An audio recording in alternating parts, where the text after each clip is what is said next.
Sri Caitanya. Yeah, could you share the screen? Mudradeep Nimai Prabhu.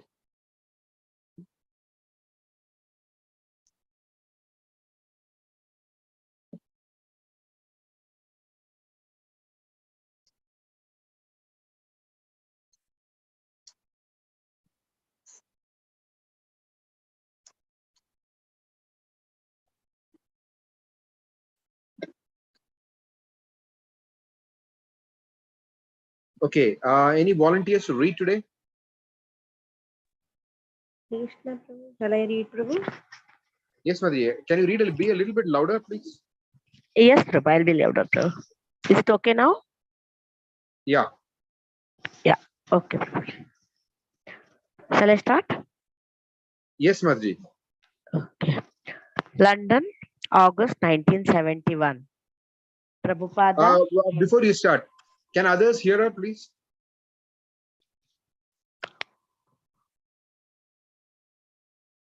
Everybody is able to hear her? Yes, Prabhuji, yes. Okay, all right. Yes, Prabhu. London, August 1971. Prabhupada had asked the Indian High Commissioner for the United Kingdom to petition Prime Minister Indira Gandhi to attend ISKCON's upcoming cornerstone laying ceremony in Mayapur. Already, Prabhupada had instructed all his GBC secretaries to attend the ceremony, and he had asked the devotees to invite many prominent citizens of Calcutta. Writing to his disciples in India, he said that if they could not get Indira Gandhi to come, they should at least get the governor of Bengal, Sri S.S. Dhawan. Meanwhile, Prabhupada was meeting in London with several of his disciples experienced in architecture and design. He wanted them to draft plans for his Mayapur project. Naranarayana had built Rathayatra carts and designed temple interiors. Ranchora had studied architecture, and Bhavananda had been a professional designer. But Prabhupada himself conceived the plans for the Mayapur buildings. He then told his three-man committee to provide sketches and an architect's model. He would immediately begin raising funds and securing support in India for the project. To the devotees who heard Prabhupada's plans, this seemed the most ambitious ISKCON project ever. While taking his morning walks in Russell Square, Prabhupada would point to various buildings and ask how high they were. Finally, he announced one morning that the main temple in Mayapur should be more than 300 feet high. Mayapur's monsoon floods and sandy soil would create unique difficulties, he said, and the building would have to be built on a special foundation, a sort of floating raft. A civil engineer later confirmed this.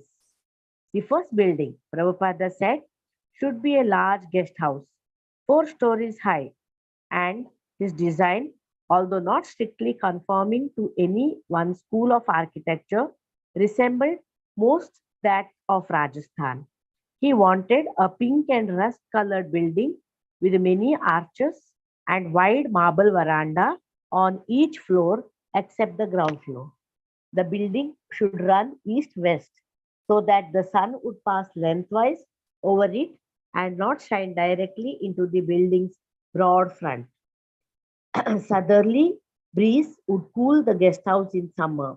The building should be equipped with electric fans and lights, modern toilets and showers, and the rooms should be furnished, spacious, and well ventilated. This guest house should be built as soon as possible, Prabhupada said. Then other buildings would follow. He wanted residential buildings for 500 devotees, a large prasadam hall seating several thousand, a kitchen complex, and a goshala, a shelter for the cows that would pasture in nearby fields. In time, ISKCON would acquire adjoining land and develop parks with flower gardens, trees and shrubs, fountains, walkways, and abhoes. The main building, the colossal Mayapur Chandrodaya Mandir, was to be no less than 300 feet high and costing perhaps tens of millions of dollars. Prabhupada's description astounded the architects as well as the devotees. It sounded grander than the United States Capitol or St. Peter's Cathedral. The temple's central dome would house a three-dimensional model of the universe. The design, however, would be based on the Vedic description and would depict not only the material universe but also the spiritual universe. Entering the main hall, a person would look up and see the planets situated just as Srimad Bhagavatam describes, beginning with the hellish planets, then the middle planets, wherein the earth is situated, then the heavenly planets of the demigods, and then Brahmaloka, the highest planet in the material world.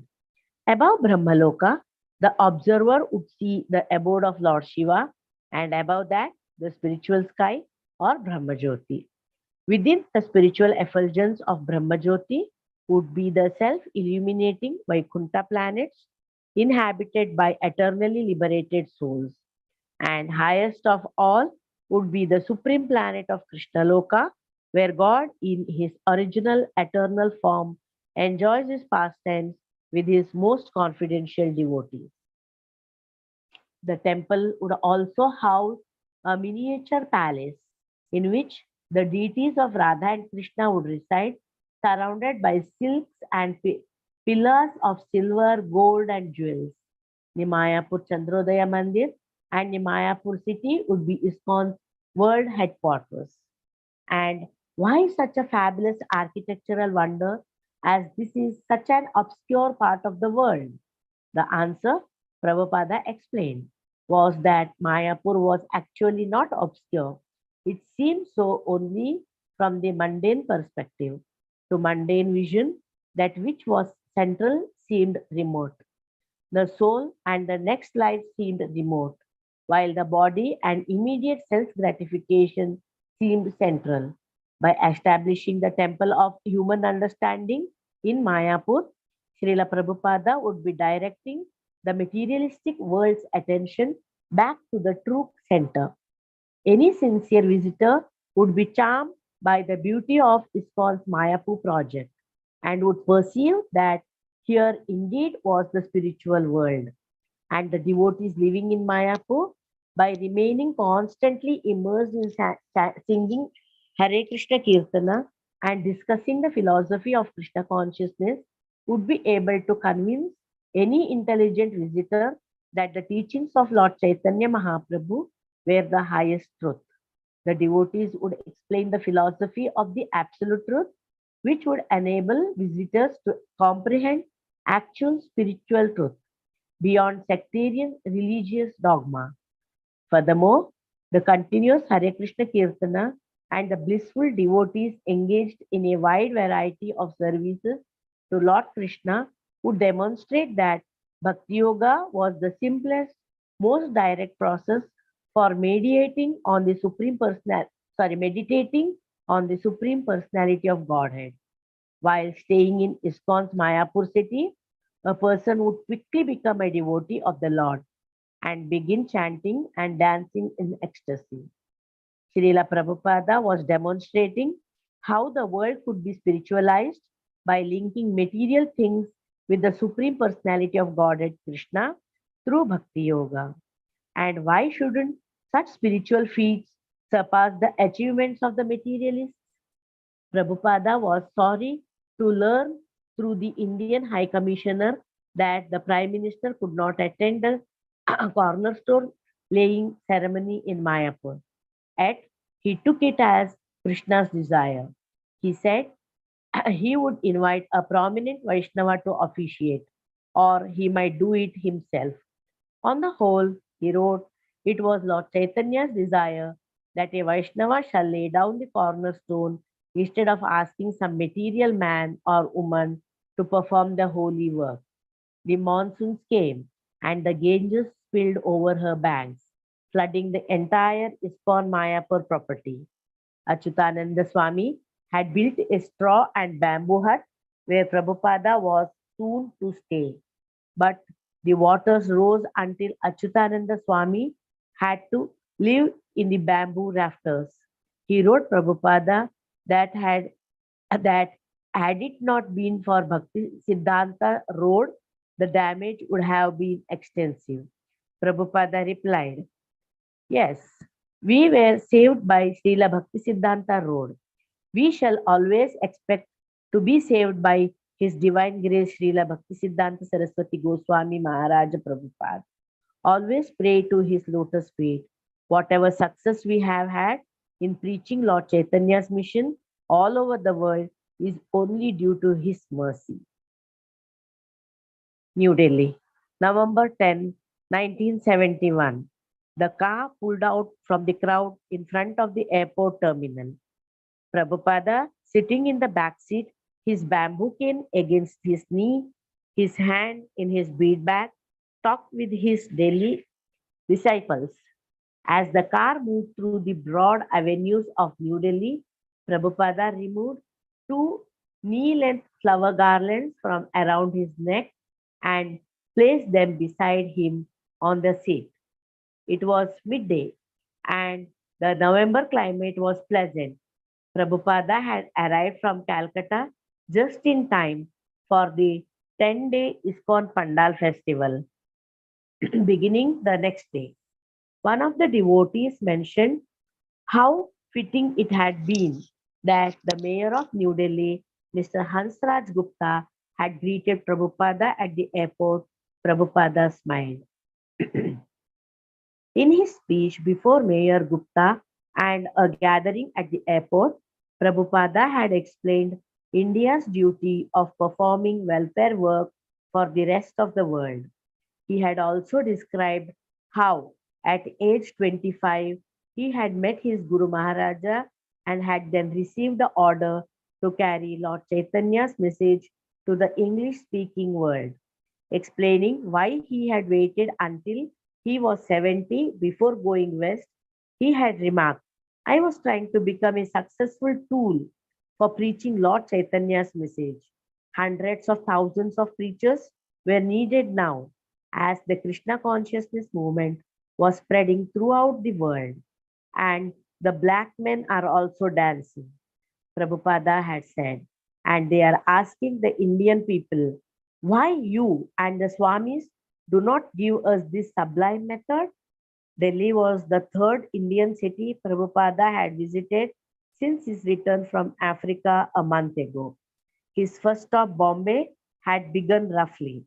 Shamasundara had neglected to carry Srila Prabhupada's inoculation card, so immigration officials had denied Prabhupada entry into India, quarantining him at the Bombay Airport Hospital for 10 days.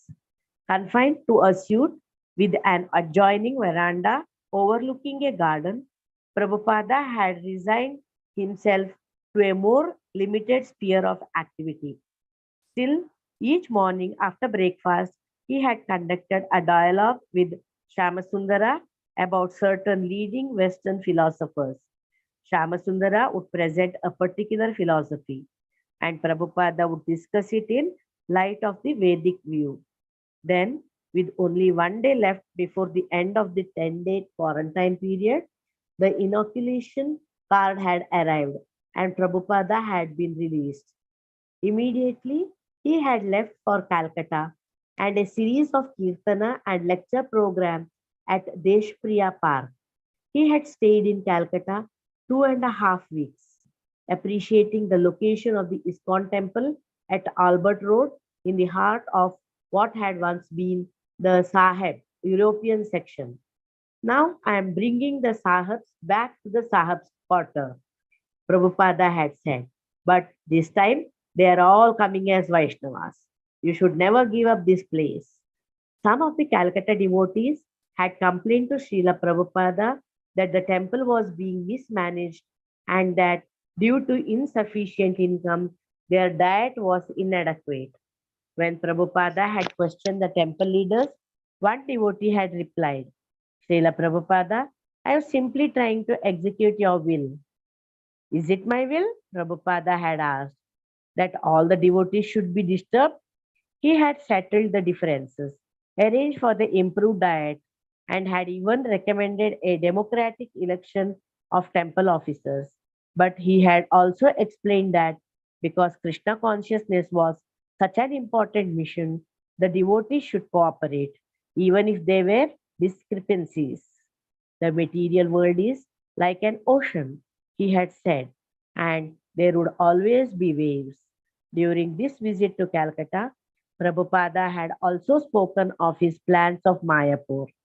Naranarayana had built a scale model of the building ISKCON would construct on the newly acquired property, and Prabhupada had shown it to all his guests and had asked them to help.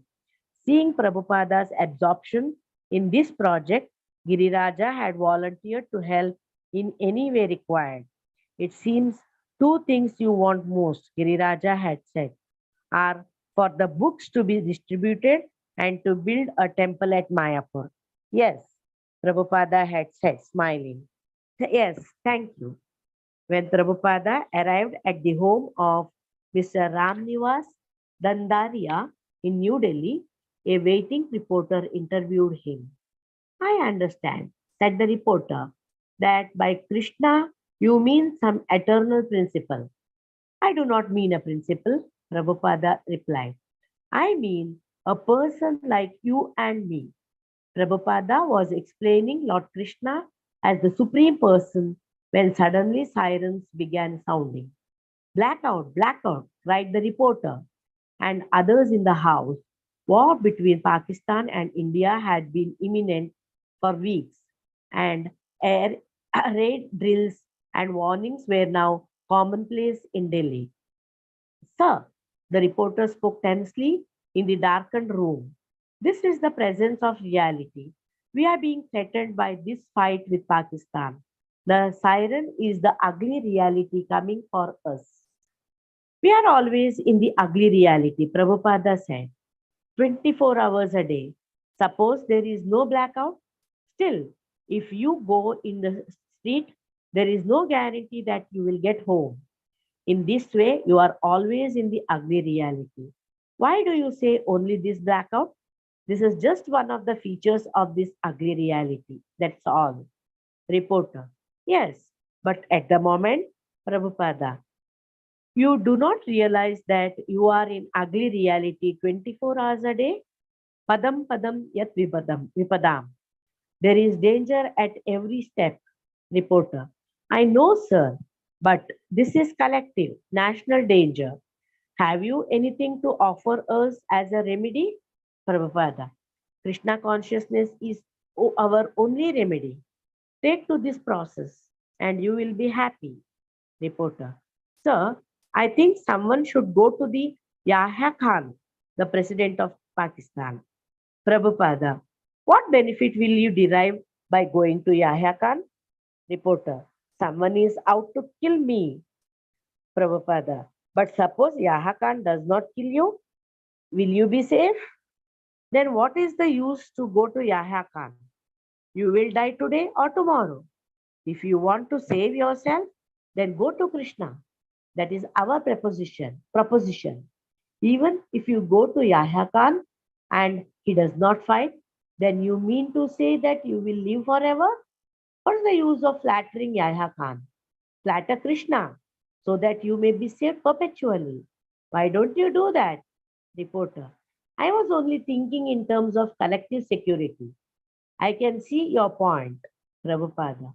You should know that you are always in danger. Reporter. Yes, sir, we agree. The late Einstein said the same thing. Prabhupada. That is our position. And Krishna says, I will save you. Therefore, let us go to Krishna. Why go to Yahya Khan? Reporter. Simply because he is disturbing us, that's all. Prabhupada. Your mind is always disturbing you all the time because it's always with you. Your body is always with you. Are you not suffering from bodily pains? Why don't you go to Yahya Khan to cure your pains? You are always in danger. Why don't you realize that? Reporter. We realize that this is a national disaster. Prabhupada. These are symptoms. People are trying to give a patchwork cure for the disease. We are giving the supreme cure. This is the difference. No patchwork cure will help you. You need a complete cure. Janma karma cha me divyam evam yo veti tattvataha. Tyakta deham punarjanma naiti mameti sorjuna. The cure is no more repetition of birth and death. That is what we want.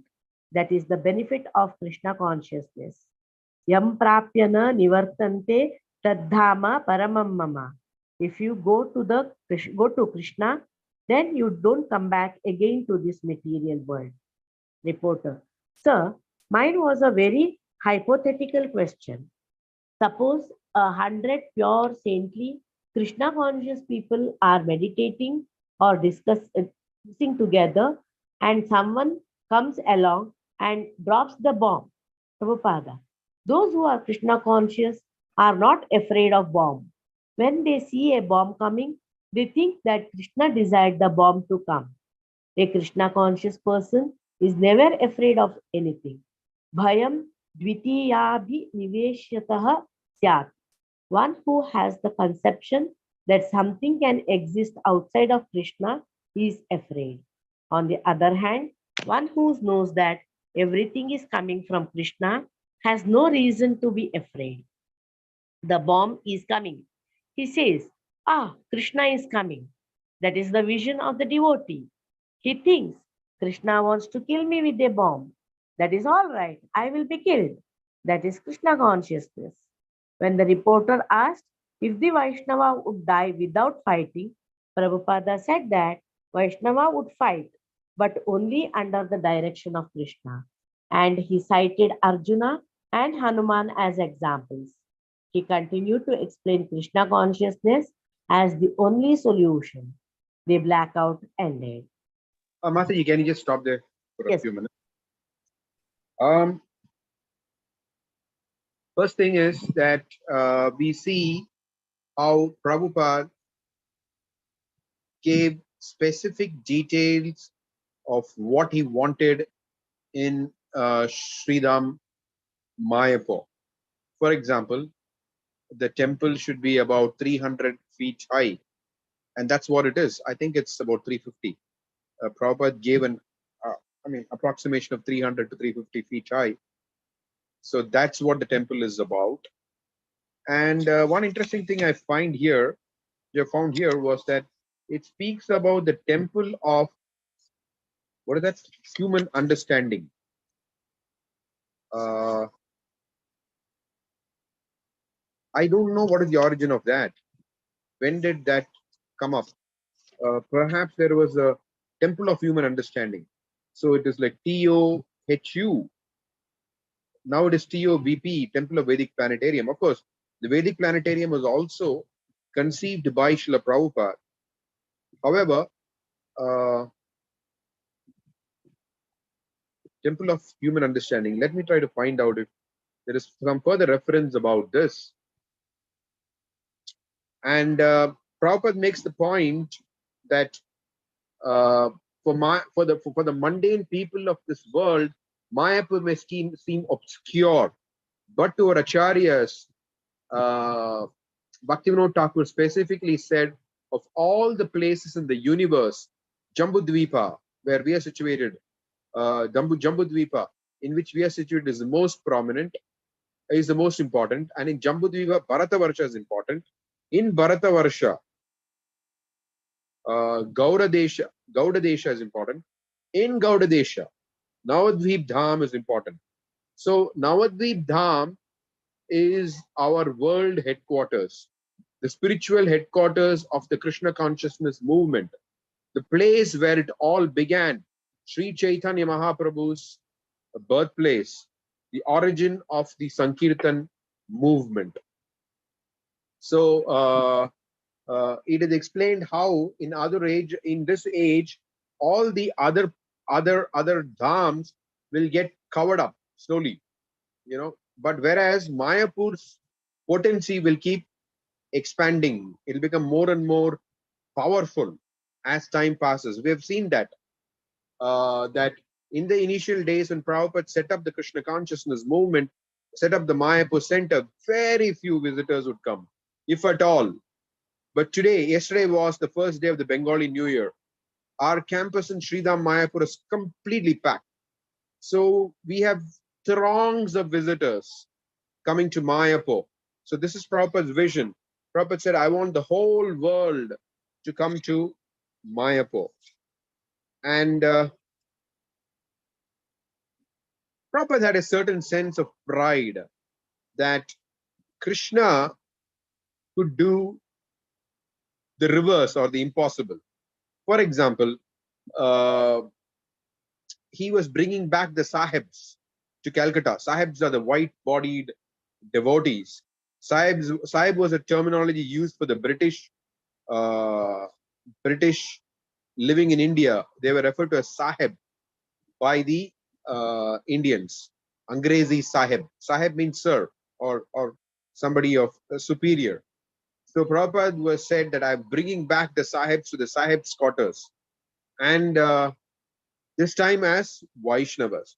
Similarly, when Prabhupada had the London Rath Yatra, it was a very historic occasion because the British had considered Lord Jagannath's worship in Jagannath Puri to be the classic example, the prototype of blind belief, worshipping some scary ghost-like form, because Jagannath has a distorted eye. I mean, has that's not distorted. Due to the ecstasy, his eyes are elongated.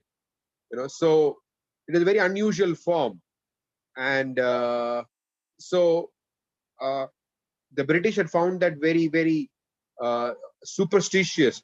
How the people of India would jump in front of the Ratha cart and die, because dying in Rath Yatra guarantees one's liberation.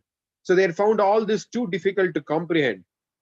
The British Empire had vanished, but Jagannath was not riding now only in Jagannath Puri, but he was also riding through the main streets of London. So that is Prabhupada's extraordinary accomplishment. So Prabhupada did what is commonly unthinkable, that making Krishna consciousness very prominent in mainstream society. Prabhupada had a very interesting sense of humor. We notice here that when the devotees had complained about being disturbed, and the temple leader said, okay, I'm trying my best, Prabhupada is asking, is it my will that the devotee should be disturbed? Then with the reporter, actually this is Prabhupada's consistent, outstanding feature, that whenever he spoke about the material world, he always spoke about it as a condemned place. Prabhupada specifically uses the expression called, this is a condemned place. So Prabhupada in his books, in his teachings, in his writings, does not allow us to have even a drop of appreciation for anything material independent of Krishna consciousness. Yes, nice park, we can chant Hare Krishna in it. But anything, not even a drop of sense gratification. And Prabhupada drives it really home that, oh, there is a blackout, it says, but 24 hours we are in danger. 24 hours we are in danger. And Prabhupada also says that, from the Bhagavatam, with every rising of the sun, our lifespan is being taken away. All of us have come with a death sentence. There is nothing to rejoice when we have a death sentence. Imagine a prisoner is given a death sentence. He forgets about the death sentence, tries to enjoy. We would consider him extremely, extraordinarily foolish. The thing that he really needs to do, he or she, how to get out of the death sentence, if at all possible. This is what we are supposed to do in this material world. All of us have come with a death sentence. So as sure as death, they say. We are not frightened of it because of the power of Maya. Not that we are not frightened of it. Sometimes we are frightened of it. Sometimes you're frightened of it. Sometimes you're worried about it. But the real thing is, as Prabhupada says, 24 hours we are in danger. We don't know when the death sentence is going to come. So we have to be very careful. That's why Prabhupada is extremely careful about instructing devotees. Do not waste time. Finish up your business in one lifetime. This material world is extremely dangerous. At the same time, we've got an extremely fortunate position of having a human birth and being in touch with Lord Chaitanya's movement. So let's take advantage of every single moment to be ecstatic, lead an ecstatic life. As Kadmakana Maharaj says, hold it dear, relish it, cherish it. So that is what Prabhupada, that is the intensity with which Prabhupada preached Krishna consciousness. Do not waste even a moment. Time is precious, Prabhupada would say. Even if you spend millions of dollars, you cannot get back even a moment of time. So he would really emphasize this point. There is so much opportunity to be ecstatic in Krishna consciousness. Why be morose? Why waste time? Why do stupid things? Just be Krishna conscious. Prabhupada said, just give this one life to Krishna. And Prabhupada is really hammering that point while talking to this reporter. That I mean, he speaks this. He speaks from the Bhagavatam. Bayam Dvitiya Binniveshataha. Fear comes due to a separate vision from Krishna. The moment we have a separate vision from Krishna, there is fear. So let's not have a separate vision from Krishna. Prabhupada emphasizing that point. We see everything as plan of Krishna. Then we can never be morose. We'll always be ecstatic. I was recently hearing Srimad Bhagavatam class where the speaker, Premanjana Prabhu, quoted an anecdote from Miracle on 2nd Avenue by Mukunda Maharaj. He says that once Mukunda Maharaj and Prabhupada were in a room. I think it was a hotel room. Anyway, it was a room. There was earthquake. And Mukunda Maharaj began to rush out of the room. Then he thought, oh, Prabhupada is here. How can I leave Prabhupada and rush out? So he went back and he told Prabhupada, oh, Prabhupada, there is an earthquake. Let's leave the building. Prabhupada is just looking at him and smiling. And then Prabhupada said, oh, Krishna is coming as earthquake. So this is the perfect vision of a pure devotee. He sees everything as the mercy of the Supreme Personality of Godhead. Any thoughts so far?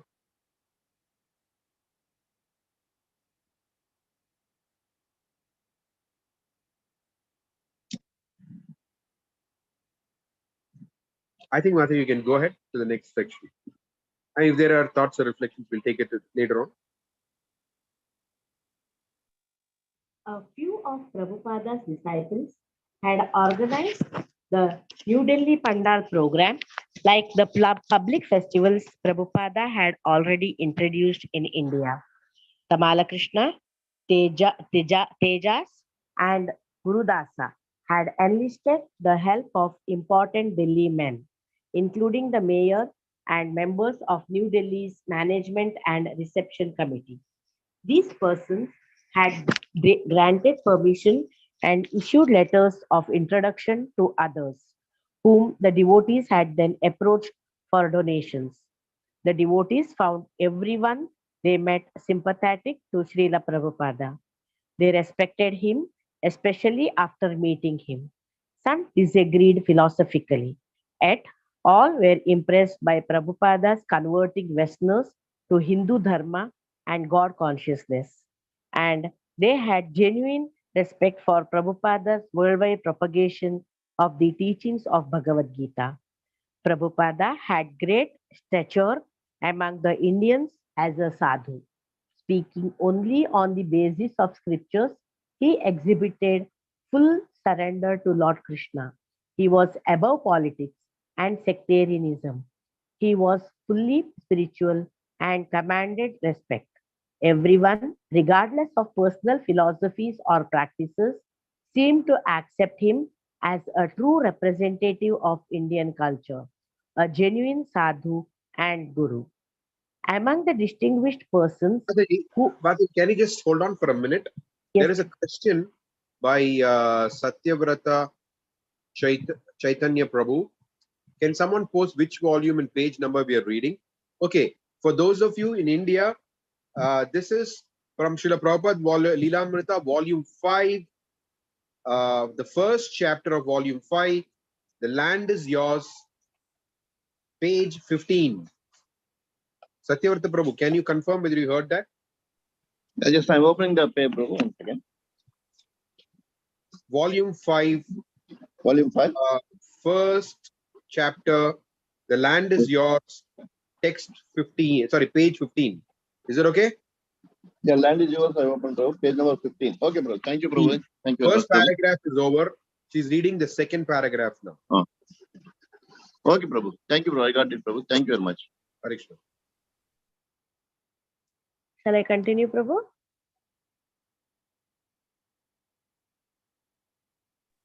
You can continue, Mataji. You can continue now. Yes. Among the distinguished persons who agreed to appear as guest speakers during the 10-day festival were Sri Hansraj Gupta, Mayor, H. Bachchan, a famous Hindi poet, Sri Shamcharan Gupta, Chairman of the Delhi Metropolitan Council, Sri C.B. Agarwal, a famous orator, Sri Vipin Chandra Mishra, Magistrate of Delhi High Court, Dr. Atmaram, a renowned scientist, Colonel B.R. Mohan, ex-mayor and industrialist of Lucknow, Sri L.N. Saklani, a prominent industrialist, Sri Adityanath Jha, the Lieutenant Governor of Delhi, Sri Jagjeevan Ram, Indian Defence Minister, and His Excellency James George, the Canadian High Commissioner. Gurudasa had also had friendly conversations with the US Ambassador to India, Kenneth Keating, who had repeatedly expressed his respect for the Krishna consciousness movement. Ambassador Keating regretted that he would be out of town during the function. In this list, H. Bachchan, Harivansh Rai Bachchan is the father of the current Hindi actor Amitabh Bachchan. I just wanted to say, those who don't know, Harivansh, his father was a poet. That is Harivansh Rai Bachchan. Okay, go ahead, Mat. Please go ahead. The devotees had secured an excellent location at the LIC grounds in Connaught Place, the heart of New Delhi's commercial district. There, they had arranged for a large tent and outdoor lighting for the 10-day festival. On opening day, the program started at 6 a.m. with a kirtana and an arati before the newly arrived deities of Radha and Krishna. White marble deities from Jaipur enthroned upon a flower-bedded altar on the large stage. Attendance was sparse at first, but picked up when after a noon kirtana and arati, devotees began distributing Krishna Prasadam. The evening program started with a kirtana, which continued enthusiastically, building to an ecstatic climax as Srila Prabhupada entered. For the pious people of Delhi, the evening Hare Krishna festival was a momentous occasion. Since the location and the hour were ideal and admission was free, the crowd had grown to tens of thousands, many having come specifically to see the young American Vaishnavas. At Prabhupada's arrival, hundreds of people surged forward to touch his feet and receive his blessings. As a ring of disciples escorted him through the crowd, Prabhupada, wearing a grey wool chadar, his Swami hat pushed back casually on his head, moved calmly forward toward the stage with a natural aristocratic poise. He sat on the Vyasasana and the audience quieted. New Delhi's mayor, Sri Hansraj Gupta, spoke first. He had met Srila Prabhupada in the early 60s when Prabhupada had approached him for a donation to publish the first volume of Srimad Bhagavatam. Mayor Gupta, recognizing Prabhupada as someone sincere and near to God, had helped, and Prabhupada had later presented him with complimentary copies of his first two volumes of his Srimad Bhagavatam. Mr. Gupta was impressed by Prabhupada's success in spreading Vaishnavism in the West. And as he introduced Srila Prabhupada, he expounded on the Krishna consciousness philosophy he had read in Prabhupada's Bhagavatams. He said, speaking in Hindi, that as mayor of Delhi for 5 years, he had many times welcomed important visitors and delivered addresses. But such functions were usually only formalities. This was not, however, the case with Srila Prabhupada. He said, since no one he had ever known could compare with him. He praised Prabhupada for doing an immense amount of good work in India and the whole world. Said Mayor Gupta, he has also given me love and affection, and I am more affected by that than anything else. Then Prabhupada spoke. When he began by asking whether the audience preferred him to speak in Hindi or English, many called out for Hindi, a few for English. But Prabhupada announced, I am going to speak in English because my disciples, being Americans and Europeans, have joined me. They are following me and they must understand. If I speak in Hindi,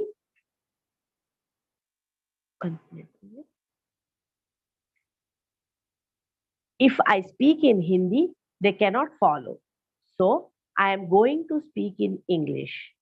Ladies and gentlemen, Prabhupada continued, I thank you for your kindly participating in this Krishna consciousness movement. Just now, we will vibrate one transcendental song, Jaya Radha Madhava Kunja Bihari. As you know, Krishna's eternal consort is Srimati Radharani, the pleasure potency of Krishna. Krishna is the supreme personality of Godhead.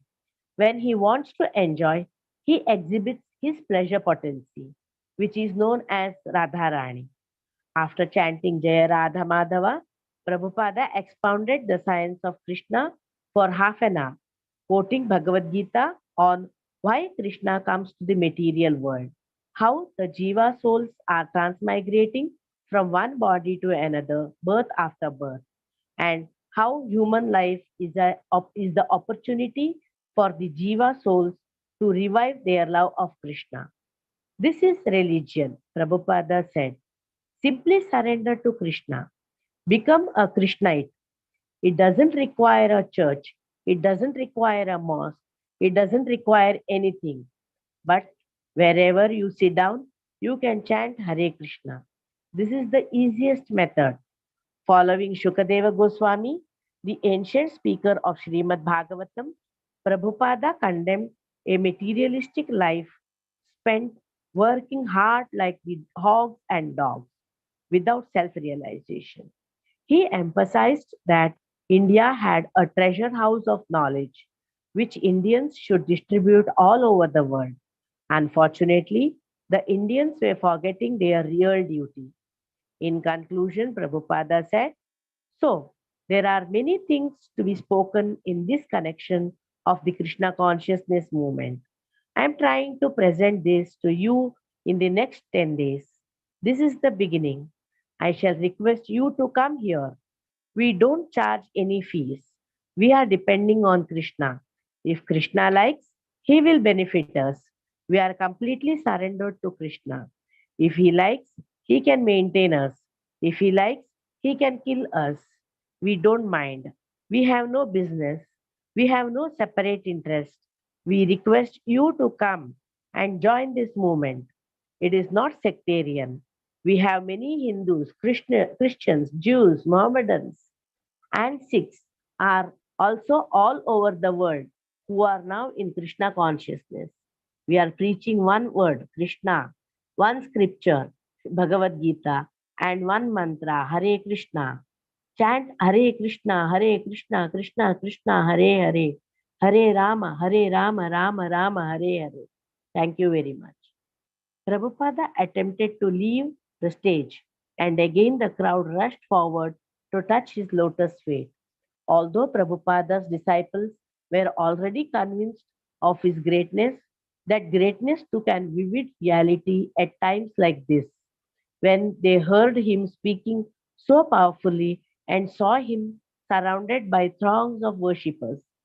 As Prabhupada proceeded to his car, he remained calm and humble, but the disciples surrounding him tensed to protect him from being jostled by a frantic crowd. Yet, despite the devotees' sincere attempts, individuals in the crowd would manage to break through, diving between the devotees' legs to throw themselves before Prabhupada. Do you know why they are worshipping me? Prabhupada said, turning to the disciples near him. It's because I am free from sex desire. For 10 consecutive nights, Srila Prabhupada lectured at the Pandal. In many of his lectures, he would speak of dharma, religion, in connection with the Krishna consciousness movement. The Krishna consciousness movement is the topmost yoga system. It is very scientific. Don't think it is a sentimental movement. It is authorized, supported by the Vedic literature, and actually it is becoming effective. Religion is surrendered to God. These boys and girls have taken to this real religion. This movement is so important, and we are giving everyone a chance to make this life successful. Therefore, our humble request is that you take to Krishna consciousness.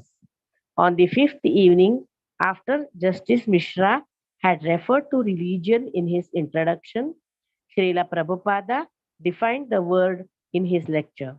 Religion means constitutional position. In the English dictionary, religion is described as faith, but by Vedic definition, religion cannot be changed like faith because it is the law given by the Lord. Only surrender unto the lotus feet of Krishna is dharma. That is Krishna's verdict. One should not have any ulterior motive in approaching God. Why not surrender immediately? Be intelligent. Real religion means to surrender immediately. Why should you wait for many births?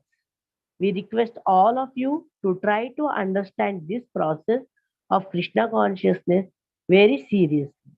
Take to it and you will become happy. Srila Prabhupada saw the Indian people abandoning their dharma for materialism, and he spoke strongly, pointing out their great mistake and urging them to rectify it. If you actually want to advance your nation, India, then you must take to the culture of Krishna consciousness. This will glorify your country. You cannot compete with the Western world in the field of technology. It is impossible. The Western countries are meant for that purpose, for advancing technology. But you are meant for a different purpose. Your special advantage is that you have been born in this land of Bharatavarsha after many births and after performing many pious activities. India is a very poverty stricken. So wherever I go, I am told I come from a very poor country. India advertises this image.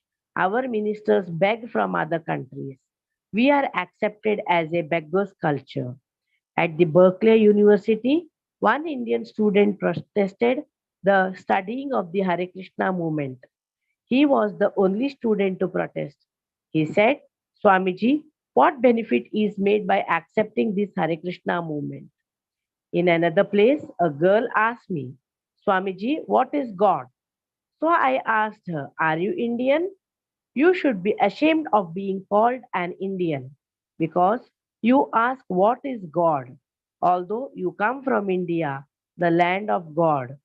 India is the land where Lord Krishna appeared. So, although you may be born Indian, if you have no dharma, what is the difference between you and the animals? One night, while Prabhupada was speaking, an American hippie in the audience approached the stage. He had long, wild blonde hair and wore a vest and high leather boots. A miniature framed picture of Vishnu, Brahma, and Shiva hung on a chain around his neck. When the boy tried to climb up on the stage, some of the devotees pushed him back, but Srila Prabhupada intervened. He had a devotee bring a cushion and placed a microphone in front of the boy. Then Srila Prabhupada said, "Yes, have you realized yourself?" The young man demanded. "Have you realized the soul in the innermost depths of your being?" "Yes," Srila Prabhupada replied. At first, the man was taken aback, but then he again challenged. "Now you tell me another thing. When was the Bhagavad Gita written?" "Now you answer my question," Srila Prabhupada said. "What is the process of receiving knowledge from the Bhagavad Gita?" "No," the young man retorted. "You tell me, when was the Bhagavad Gita written? In your lecture, you said 5,000 years ago. But according to other Swamis, it was written only 1500 years ago. Answer my question. I asked you first." Srila Prabhupada raised his voice angrily. "I am not your servant. I am Krishna's servant.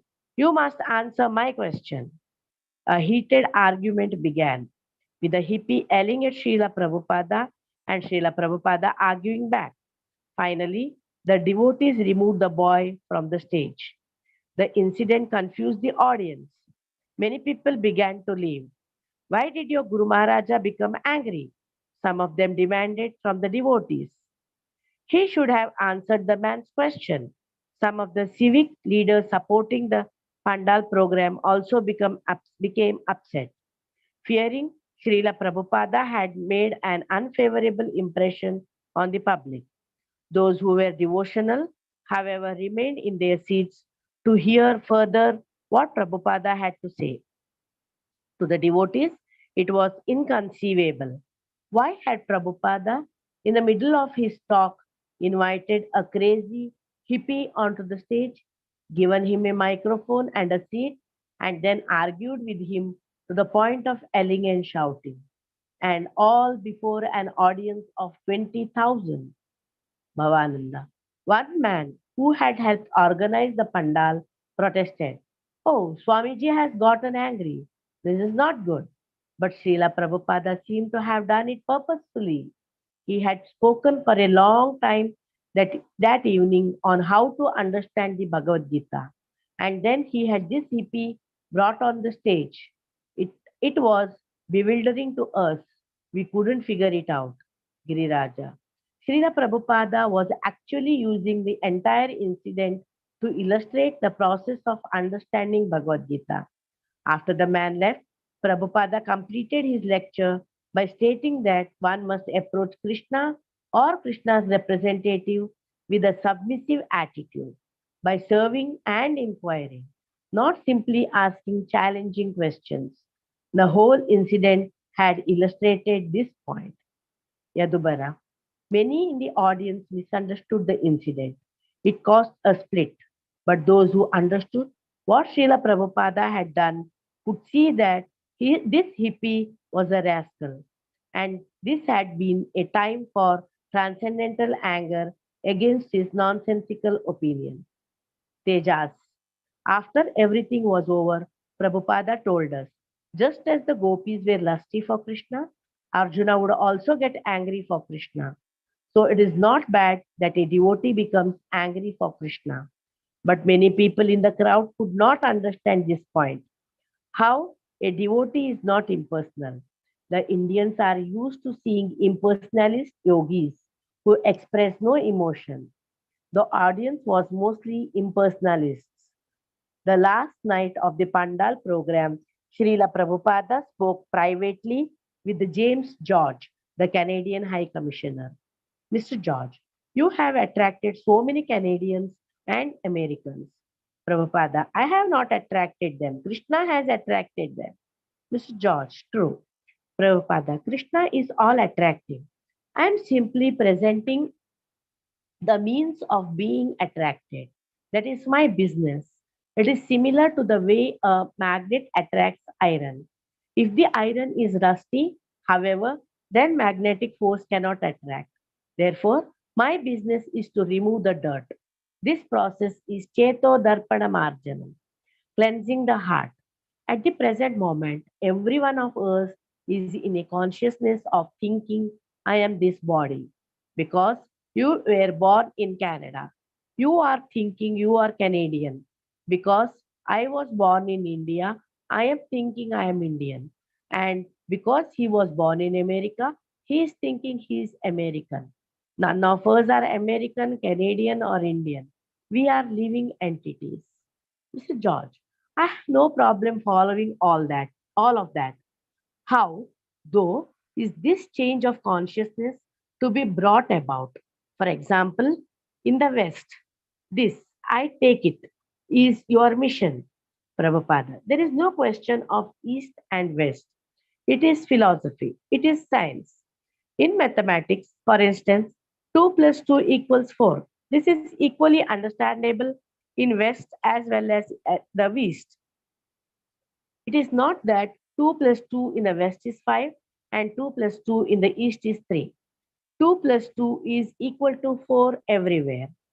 The first knowledge, then, that must be understood by human society is that we are not these bodies. It is very common knowledge. From this point, our spiritual knowledge can advance. If we do not know what spirit is, then what is the question of advancing in spiritual knowledge? After their conversation, Mr. George accompanied Prabhupada to the stage and introduced him to the crowd.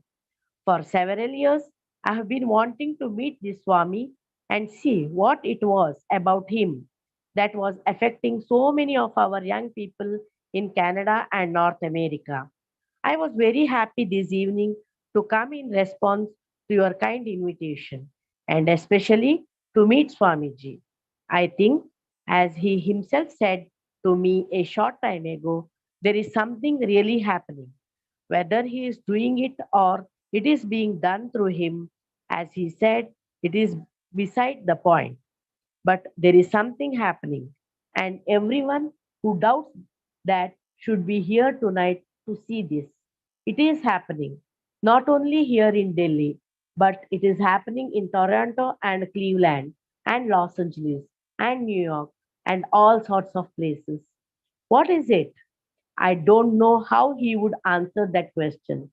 For me, at a deeper level, what is happening is the awakening of a search. In his lecture, Srila Prabhupada compared the material body to a machine operated by a driver, the soul, and he spoke of the soul's natural position as servant of Krishna. Addressing Mr. George, Prabhupada concluded his speech. Here, our Honorable High Commissioner of Canada is present. I request that since you have come to our country, please try to understand this philosophy. I have traveled in your country, in Canada also. And as you have already mentioned, we have got 5 branches in Montreal, Toronto, Vancouver, Hamilton, and Ottawa. So the boys are struggling. They are distributing culture, these books, and I am getting very encouraging reports. Many young men are also coming. It is a very scientific movement. So I request you to inform your government to give these boys facility to inject this Krishna consciousness movement in your country. Thank you very much. Hare Krishna. Shall I continue, Prabhu?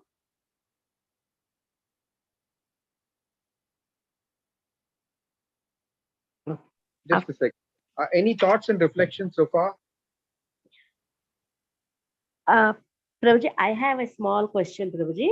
Yes, Matri. Regarding this anger, this one, because here it is told, Prabhupada told that when they see that anger and all, mainly because they are impersonalists and all, because we also encounter, because I have encountered when I was doing service and all, because our president or somebody we now hire this one, they get angry on somebody or something, especially who are outside, who are non-devotees, like the when we are working outside in Karmi world, we have to get some work done and all, and they get angry upon them, and they don't react in front of the management or president, but to us, to the devotees or others, they will tell how is it like they are getting angry. They should not get angry because like they are a realized person or they are Are following. you talking about guests and visitors? Are you talking about devotees? Yeah, guests or visitors or yes, yes. Prabhuji. or any workers with whom we are dealing outside our devotees' line. Yeah, but as Prabhupada is writing here, this not getting angry, this nirvikara, they call it, is a Mayavada concept. Our point is that emotions by themselves are not good or bad. How the emotion is being used is what determines whether it is good or bad. Electricity is not good or bad. Yeah, I mean, it can be used either for heating or for cooling. Right? So if you use it in summer for heating, that's bad use of electricity.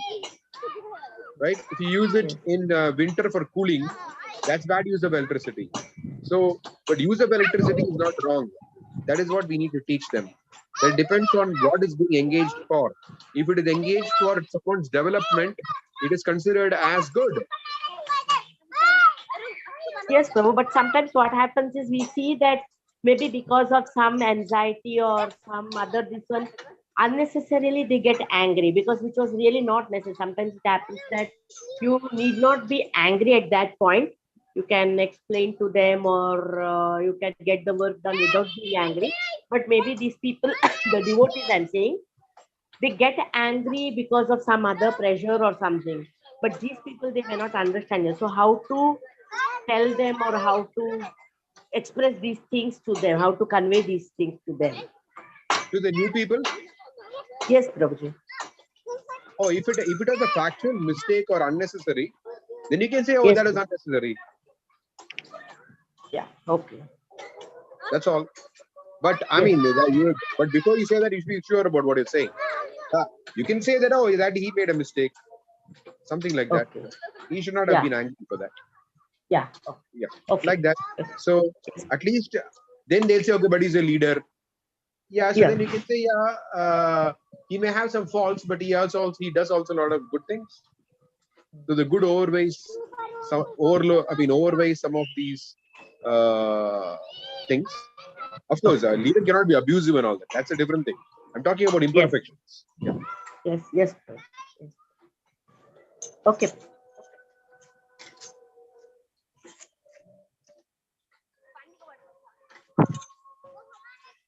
Any other thoughts or reflections or questions?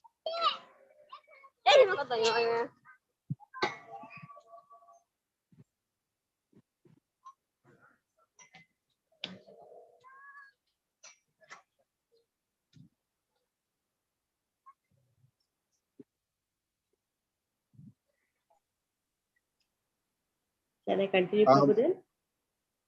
I mean, I wanted to say a few things. I just want to check if there are any reflections or thoughts. So, okay.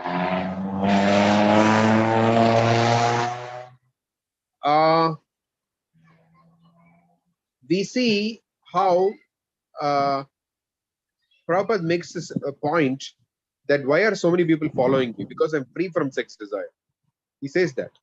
So this is not just only gross sex desire. Obviously, I mean, people in this world have difficulty overcoming gross sex desire, but also in the very Vaishnava scriptures, puja, pratishtha, labha are considered as subtle sex desires. Even if one overcomes the gross sex desires, still the subtle sex desires are there, which is puja, pratishtha, and labha. So Prabhupada was completely above all of this. So his only purpose was to carry out the order of his Guru Maharaj, which is to spread Krishna consciousness across the whole world and get everyone to take up to the process of pure devotional service. So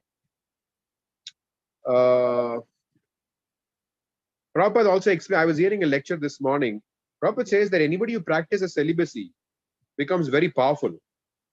So sometimes even material people, like Prabhupada gave the example of Gandhi, and others also, those who practice celibacy, they become powerful. But even if they're powerful, they cannot attract people to Krishna. For that, you need to be 100%, you need to be a pure devotee. So Prabhupada is a pure devotee. So he just did not attract people to him to just follow him blindly, but he actually attracted people to Krishna consciousness. It's not possible to attract someone to Krishna consciousness. It's possible to attract someone to yourself by becoming free from sex desire. But Prabhupada did both. He attracted them to him, and offered, I mean, his attraction was twofold. Prabhupada gives the example of the magnet, right? Magnet which attracts iron. So the living entities are like iron. So Prabhupada attracted by the power of his pure devotional service, and a byproduct of which was his being free from sex desire. Being free from sex desire is a byproduct of his being situated in pure Krishna consciousness, pure devotional service. And the test of being in pure devotional service is he made many people take up to the process of pure devotional service.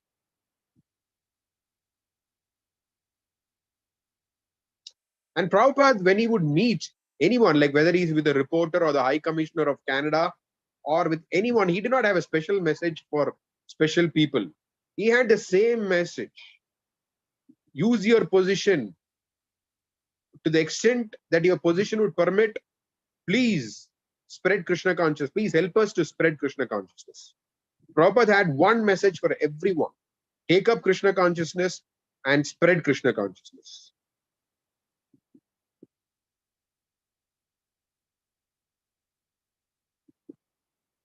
Hare Krishna, Prabhu. Yes, Mataji. Yeah, I was really, when he goes and tells the High Commissioner that you please arrange for facilities for our boys and girls in Canada, it was a little surprising that, he's so straightforward and he's asking for this help for them. In a country, in India also, we would hesitate to tell because we are so-called secular and all that. And here is Prabhupada in other country. He's telling the High Commissioner, you please influence your government so that they can help spread Krishna consciousness in your country and give them more facility to do that. So it was really commendable. Actually, this is Prabhupada's characteristic area, or you could call his signature style of doing things. He never hid the name of Krishna. He would always speak Krishna. That's it. Like his Guru Maharaj, you'd say, you can see whether an article is good by seeing how many times the word Krishna or Lord Caitanya is mentioned in that article. So Prabhupada had that very clear because he knew the word Krishna is all attractive and every living soul is hankering for Krishna. And Prabhupada knew that by speaking about Krishna, he could ignite that love that is there in everybody is filled with that love for Krishna. We have forgotten it, that's all. So by speaking of the word Krishna, one ignites that love for Krishna. So Prabhupada was very direct, the highest form of compassion. He never minced words, he never did anything indirectly. Directly, he would speak about Krishna. Of course, I mean, you can't do that in places where you can be prosecuted or killed. I mean, Prabhupada also said that devotees can be bold but not stupid.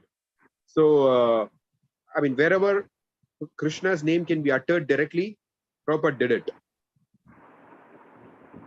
Yeah, really, really commendable, as you said. Yeah. I mean, even if you notice the kind of things that he spoke when he met Lal Bahadur Shastri and all the different Indian leaders, which we are reading the initial chapters, everywhere he says, I have the solution. Harinam Sankirtan, let's get all the people together. Let's do Sankirtan. Everywhere, Bhagavad Gita, let's teach Bhagavad Gita. Let's teach Bhagavatam. Prabhupada this is the process. So Prabhupada would just hammer that point. This is the process, Sankirtan, chanting, hearing about Krishna, reading Bhagavatam, Bhagavad Gita. Yeah, and nobody ever opposed him also. Everybody accepted because of his nature and his purity and all that, wherever he spoke, whoever he spoke to. See, God has been obscured for millions and billions of years, even in the Vedas. To understand who God is and to explain about him, Narada Muni had to tell Vyasadeva, you have compiled everything, but you have not explained the glories of Krishna. So he wrote the Bhagavatam, which is a commentary on the Vedanta Sutra. And we are the Bhagavatas. For the pure devotees of the Lord, their life air, Sarva Bhagavata Prana, their life air is the Bhagavatam. They breathe the Bhagavatam, they live the Bhagavatam, they breathe the Bhagavatam. So in every breath, they bring out Bhagavatam in every breath. That's what the Bhagavatas, like, I mean, Mahabhagavatas, like Srila Prabhupada and Bhaktisiddhanta Saraswati Thakur did. They brought out Krishna in every breath of theirs. Yes, Prabhu. Yeah. We should try to invite at least something. That should be what we should also do. Never be afraid. We should always speak about Krishna, because that word Krishna has the power to ignite the memory of the forgotten conditioned souls. It's very powerful, the word Krishna.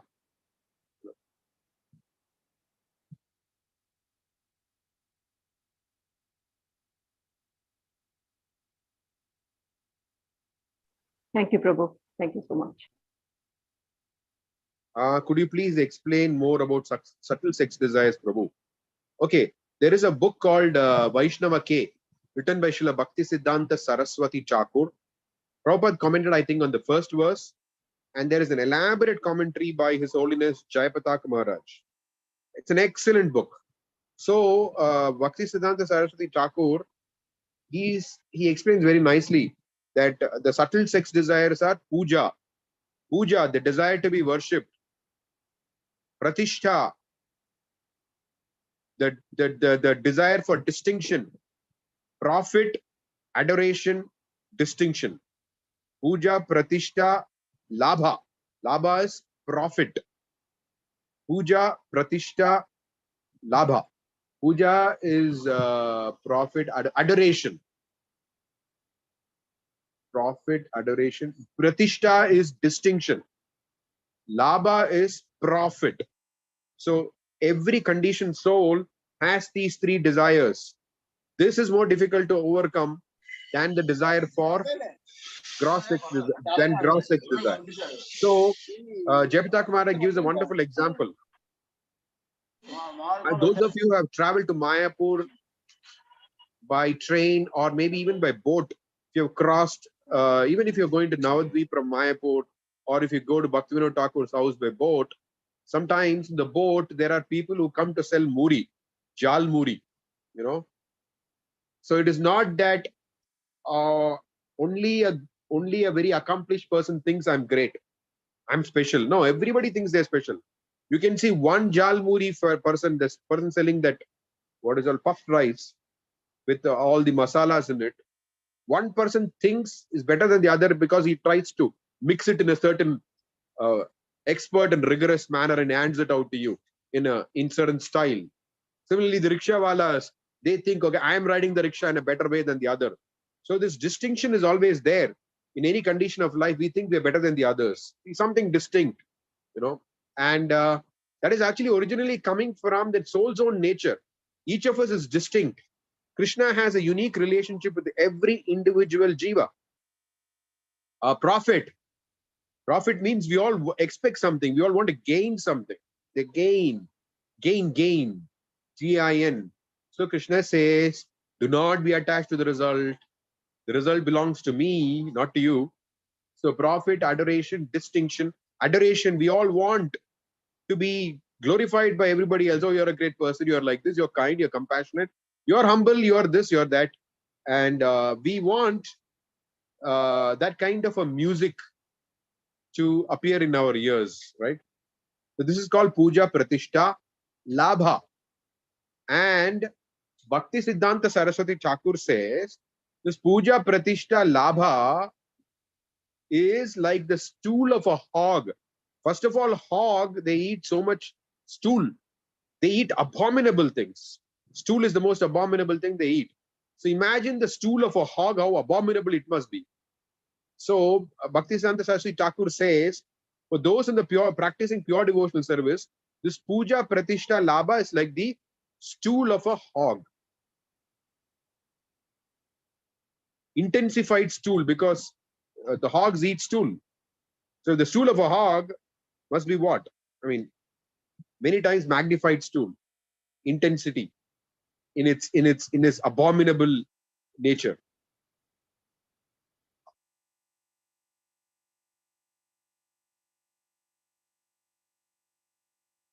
Hope that's okay, Leela Madhuri Mataji. Yes, Prabhu. Thank you.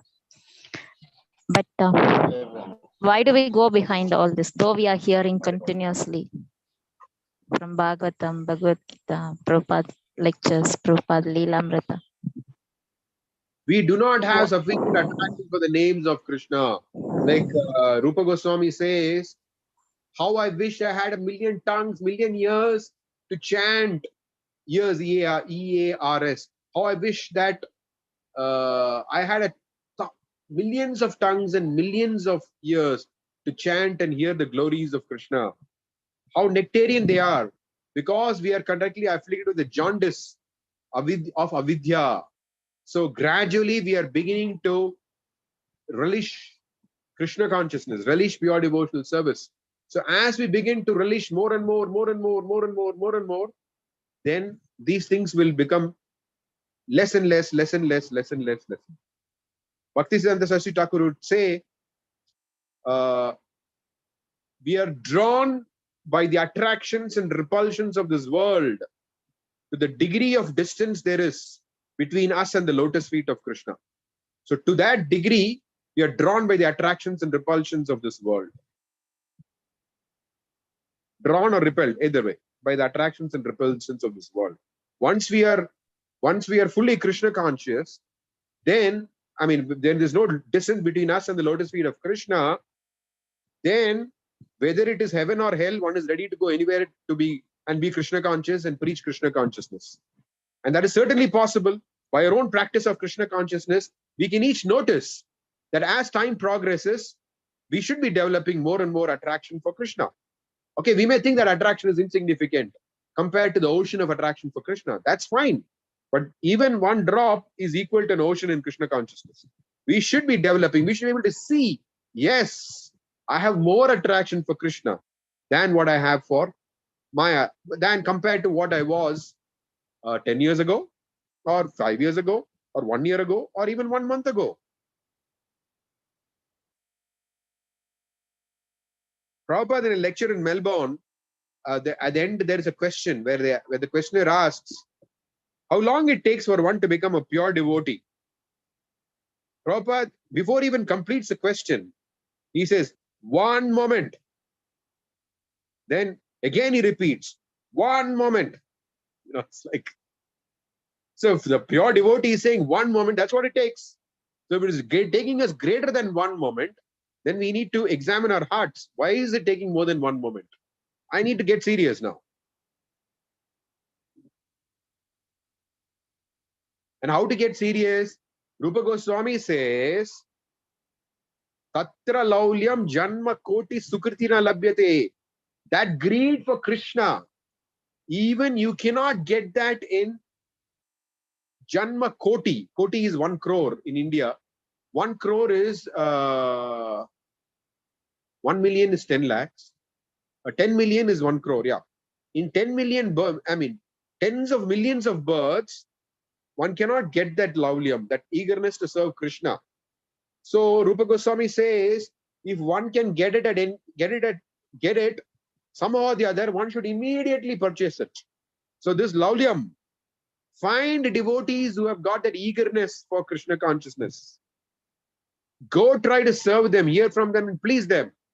Then that eagerness can get transplanted into our hearts.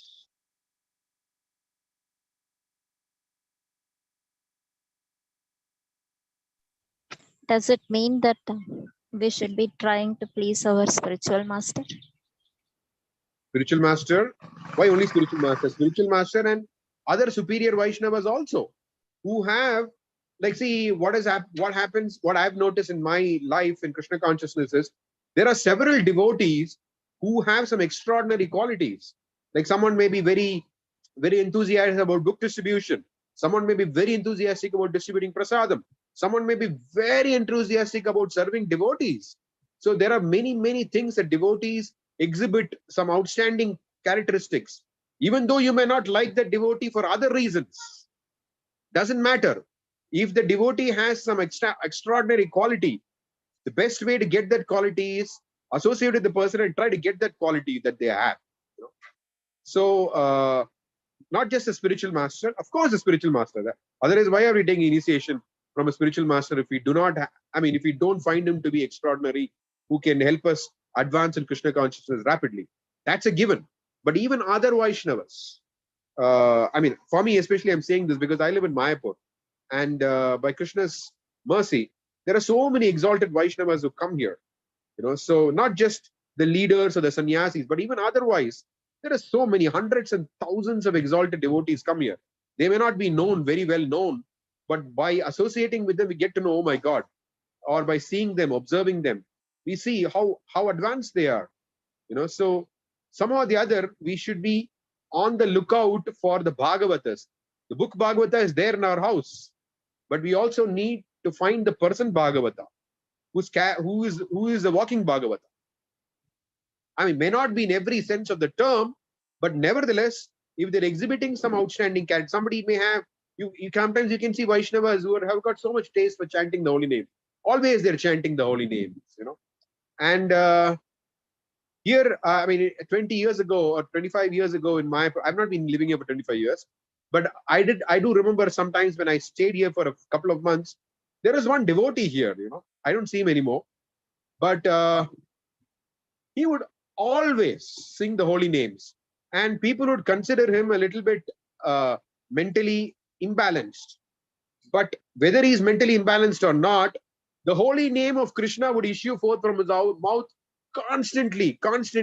Even in the middle of the night, he's walking on the road, he's singing Hare Krishna. Of course, he was a little eccentric in his behavior, but he would always chant the holy name of Krishna. So I would think, so what if he's eccentric? What good fortune that he's always chanting the holy name. How is it possible for someone to do this? So we have to look out, like Bhaktisiddhanta Saraswati Thakur says, that every object in this world, whether animate or inanimate, is a manifestation of the mercy of Sri Gurudeva, which means that every object is meant to help us advance in Krishna consciousness. Sometimes a devotee may come and behave badly with us, and then we think, what is this? How horrible is the behavior? But then we can also take it to look, oh, this devotee behaved badly with me. I'm not talking about abusive. I'm talking about something else. Just somebody may criticize you or whatever. I'm not talking about a power dynamic where somebody who's got so much power is completely abusing you. I'm not talking that. I'm talking about even otherwise, friends or juniors or seniors or whatever. They may not behave very well with us, but then we can take it, oh, this is Krishna's mercy to test how tolerant I am. I can test how tolerant I am by seeing, whether I'm able to tolerate this devotee or not. So like that, those of us who are the line of pure devotional service have to think, what is Krishna's plan in this? Like Prabhupada is saying, okay, here, the bomb, the blackout, this is Krishna's plan, he's saying. This is Krishna's plan. Krishna is coming in the form of a bomb. So we may think, oh, Krishna is testing us. Krishna sometimes gives us ecstatic experiences. Sometimes it may be difficult experiences.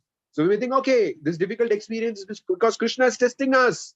How tolerant we are, how patient we are, how much faith do we have in Krishna?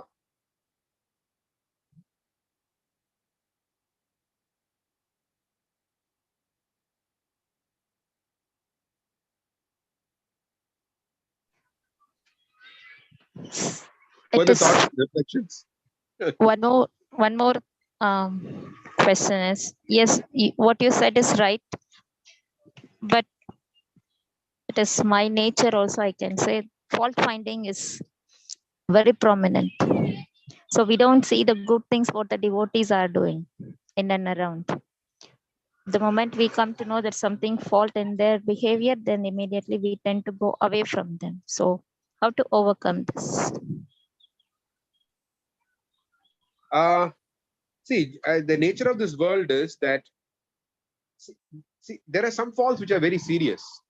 There are other faults which have only to do with a person is, short-tempered, a person is very slow in doing things. All these kind of things can exist, but if a person is blaspheming superior Vaishnavas or Prabhupada or doing things which are against the teachings of pure devotional service, then we have to be a little bit cautious. Oh, this is not in line with pure devotional service. So we have to be cautious in that regard, but we should not. So finding fault does not necessarily mean finding fault. Actually means talking about that fault to so many people. But at the same time, in Krishna consciousness, we have to use our sense of discrimination. We have to know what is right, what is wrong. If we do not know what is right and what is wrong, see, the Chit Shakti is awareness. Awareness. So Chit, the soul is Sat Chit Ananda. Chit is awareness. So knowledge is a characteristic of the spirit soul. But what kind of knowledge? Bhakti Vidya, the Vidya of Bhakti. So Bhakti is something which is illuminating. Bhakti is not something ignorant or blind. Bhakti is illuminating. Chit Shakti. So the Chit Shakti comes from Prabhupada's books and the books of the Acharyas. So from the Bhagavatam, the Chit Shakti comes. So what is illuminated by the Chit Shakti should not be blinded by our sentimentalism. What is illuminated by Chit Shakti, we should take it as it is. So if it says that the characteristic of pure devotional service is that one has to okay, what is the characteristic of pure devotional service? Which is that we are trying to simply do what Krishna wants us to do.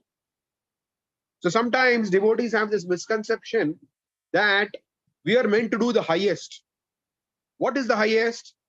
The mood of the gopis. Everybody knows in Krishna consciousness, the mood of the gopis is highest. But we are not meant to become gopis. We are meant to satisfy Krishna. I'll give you an example. In the Brihad Bhagavatamrita, you'll find Gopakumar, he travels, he meets different devotees. Finally, he meets the Yadus, who he is directed by different people to different higher levels. Pandavas, Hanuman, they all direct him. Finally, he goes to the Yadus. The Yadus accept, yes, we are the highest devotees of Krishna, because they know it is a fact. But at the same time, they say, among us, Uddhava is the best. So outside of Goloka Vrindavan, Uddhava is considered the best among all devotees. Outside of Goloka Vrindavan. Now, Uddhava was sent to Vrindavan by the Supreme Personality of Godhead himself, carrying a message for the gopis. And Uddhava had such a high estimation for the residents of Vraj that he aspires to be a creeper in Vrindavan, so that the Vrajavasis, especially the gopis, can trample upon them with their lotus feet. This is the kind of desire that he has. Now, when Krishna left the planet, he took the Yadus also with them. But Krishna told Uddhava specifically, you remain on this planet. You go to Badrikashram. Because Uddhava was very dear to Krishna, and Krishna says that Uddhava is above the modes. Krishna glorifies Uddhava. He has very high estimation of Uddhava. So he says, you stay in this world, go to Badrikashram. Why to go to Badrikashram? Because the sages of Badrikashram, when Krishna was on the planet, they couldn't get Krishna's association. So Krishna, being kind and compassionate upon them, said, okay, Uddhava, you go and give them your association. Now, Uddhava, he knows the exaltedness of the love of the gopis in Vrindavan. But Uddhava does not say, oh my Lord, you are leaving to the spiritual world. You've taken the Yadus with you. Why do you want me to go to Badrikashram? Why can't I just be a creeper in Vraj where the gopis can trample upon me? He doesn't talk like that at all. Whatever Krishna wants, without hesitation, he does it. So this is pure devotional service. We are interested in doing what satisfies Krishna, what Krishna wants us to do. We are not interested in trying to become the best. We're not interested in trying to become an associate of Srimati Radharani or whatever. We are interested, whatever Krishna wants us to be or become, we are interested in that, whatever it may be. This is called the mood of pure devotional service. So, in the mood of pure devotional service, it is very, very important for us to understand that some devotee may not have very good, may not have all the qualifications of a pure devotee, but they have some extraordinary quality. And why is it that Krishna has put me in any situation that I am in? It's Krishna's will. So we should accept it as Krishna's will and say, okay, Krishna, if you are satisfied by putting me in the situation, I am also satisfied. I don't want a better situation than this. If that is a situation that you want to put me in, okay, that is called pure devotional service. Then we make very rapid advancement. That was the question that you had asked before. How do we make rapid advancement? So we make rapid advancement by accepting whatever Krishna's situation is, whatever situation Krishna has put us in. Okay, Krishna, this is the situation you want me to be in. Okay, I'm pleased with this situation. Even though the mind may rebel, that's why the mind is considered as the worst enemy. Whenever you want to take me out of the situation, you will take it. I know you'll do it. I don't have to bother about it. I will just continue to render pure devotional service unto you.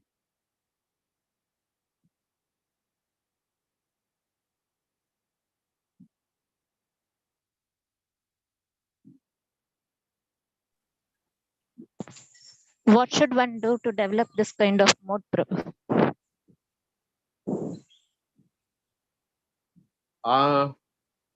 First of all, read the Bhagavatam, of course, Prabhupada's books. Then we can develop that mood. Seeing all these exalted personalities in the Bhagavatam, there are so many Mahajanas. You see what wonderful mood they have. From there, we get affected. Actually, you know. See what happens when we associate with Bhagavatam or the great devotees is, it is not that we can try to understand something with our mind. Okay, this is how they did, and that's how they did, and that's not the real thing. The real thing is that when we associate with the Bhagavatam and the devotees, whatever is their consciousness, when we please them, whatever is their consciousness gets transplanted into our hearts, gets or transplanted or implanted into our hearts, by which everything becomes illuminated also. You know, so if we have to develop that mood, we have to read Bhagavatam attentively and submissively with the desire, I want to learn pure devotional service. I want to follow in the footsteps of the Mahajanas, all the great devotees in the Bhagavatam. I want to please them. You know, if one reads with that mood, and also when one has an opportunity to associate with Vaishnavas, if one has that mood, I want to develop pure devotional service. This Vaishnava has something of value. Let me try to please this Vaishnava, so that the Bhakti Shakti from that Vaishnava gets transplanted into my heart.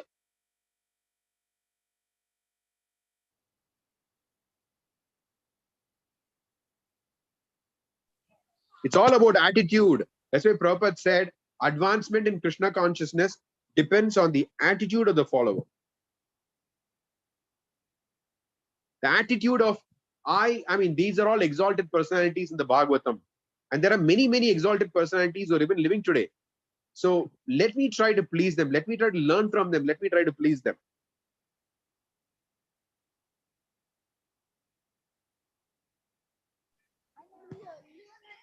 As you said, when Krishna puts us in a difficult situation, our mind will be taking us away from Krishna. Yes. It's very difficult. As you said, mind is our first enemy when we are not able to control it. Trying to do everything as I was doing, even though when I am in a difficult situation, but sometimes it is very difficult to control the mind. Okay, one thing that you should know, Mataji, I mean, this is very, very important. Huh? If you miss this point, everything is lost. Is that we are, I mean, how rare it is that we are in Lord Chaitanya Mahaprabhu's movement. First of all, Krishna comes only once in a day of Brahma. Now, each day of Brahma has got day and night, if you combine together, 2000 Chaturayuga cycles. You know, 2000. That's a massive amount of time. So, in such an amount of time, Krishna comes only once. And the Kali Yuga following that, Lord Chaitanya Mahaprabhu comes. So, it is by great good fortune that we happen to be exactly at that time when Lord Chaitanya Mahaprabhu appeared. Now, one thing that we need to remember, no situation any living entity can face, there's no situation that any living entity can face which is so powerful that Lord Chaitanya Mahaprabhu's mercy cannot overcome it. Lord Chaitanya Mahaprabhu's mercy can overcome even the most difficult situation that any living entity can face. Therefore, Krishnadas Kaviraj Goswami, in the Chaitanya Charitamrita, he says, Katanchana smrite yasmin dushkaram sukaram bhavet vismrite viparitam syat Sri Chaitanyam namamitam. He says that if one remembers Sri Chaitanya Mahaprabhu, even the most difficult things become very simple. Even the most difficult things. We may think it is impossible, but Prabhupada taught us impossible is a word in the fool's dictionary. Even however difficult or complicated or impossible it may seem for the mind, if one remembers Sri Chaitanya Mahaprabhu, one will be able to overcome that situation. That is the benediction of this age. There is no situation which is so powerful or so overwhelming that Lord Chaitanya Mahaprabhu's mercy cannot overtake it. Lord Chaitanya Mahaprabhu's mercy can overtake every single situation that we can think of. In fact, we are cool like Kupamandu. Kupamandu means the frog in the well. We cannot even conceive of a complexity that mind is cannot even conceive of the complexities that can Lord Chaitanya Mahaprabhu can take us out of. You know, we can only think limited complexities, but even a million times more complex than what we can imagine. Lord Chaitanya Mahaprabhu's mercy is more powerful than even that. So that we should be convinced. So no matter what situation that one is in, there is never something called hopelessness in Lord Chaitanya Mahaprabhu's movement. Lord Chaitanya Mahaprabhu can take us out of every single complicated situation or difficulty. If one remembers him, Katanchana Smriti, that's what Krishnadas Kaviraj Goswami says. Katanchana Smriti Yasmin Dushkaram Sukaram Bhavet Vismrite Viparitam Syat Sri Chaitanyam Namamitam. One remembers him, even the most difficult things become very simple. But if one does not remember him, Kali Yuga,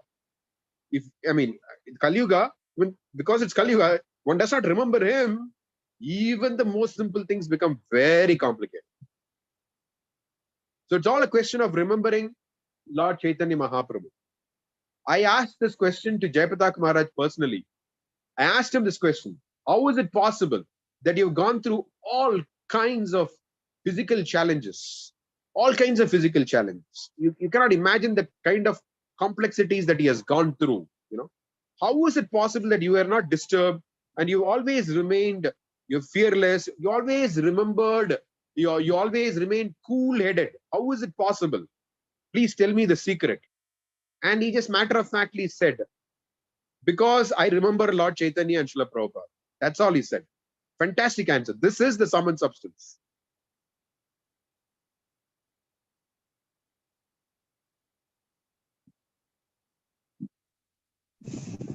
Thank you, Prabhu, for answering all my questions. It's really helping me. Thank you.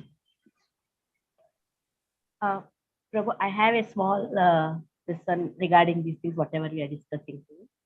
Yes, Mataji.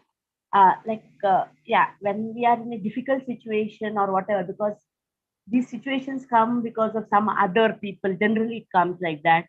So we will act knee-jerk reaction we give, because at that moment we become angry, we become frustrated, or all kinds of emotion comes.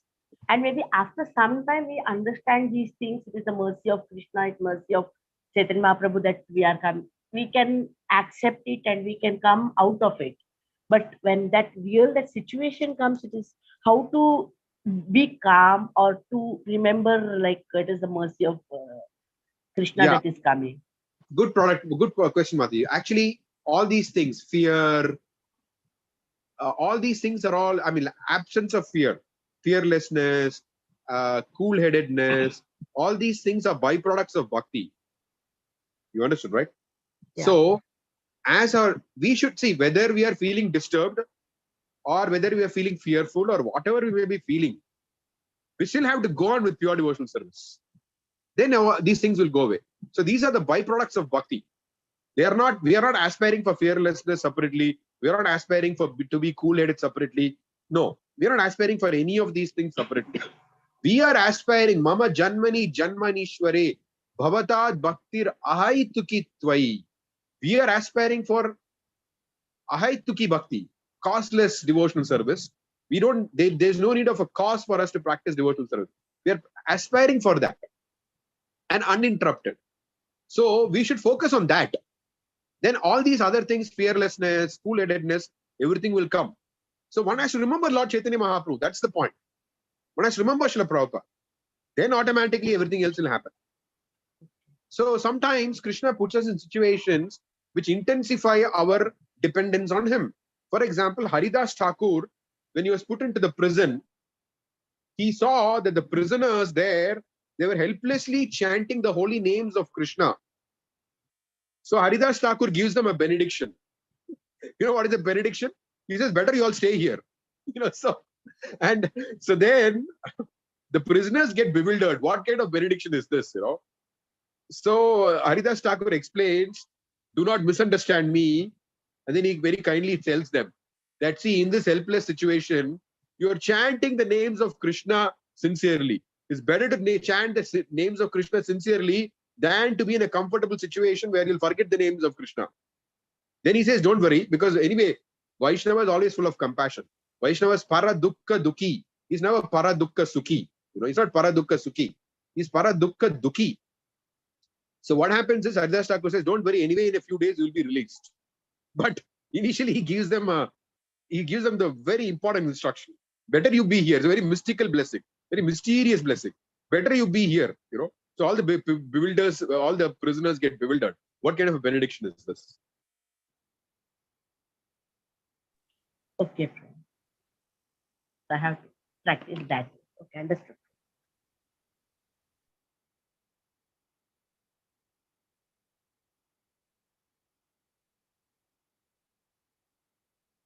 Okay. Any other thoughts? We got another 5 minutes.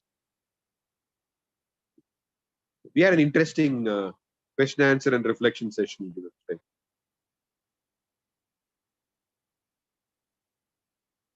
And Sailesh Govinda Prabhu is missing today because he's busy. He may be happy to say there are 17 people today who attended. Now it's 15. If he was there, it would have been 18.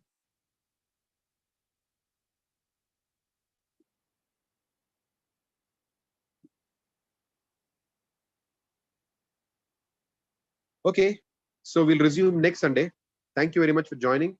Vanchakalpatarubhyascha kripa sindhubhyevacha paritanam pavanebhyo Vaishnavebhyo namo namaha. Srila Prabhupada ki jai, Gaura Bhakta Vrinda ki jai, Nitai Gaura Premanande.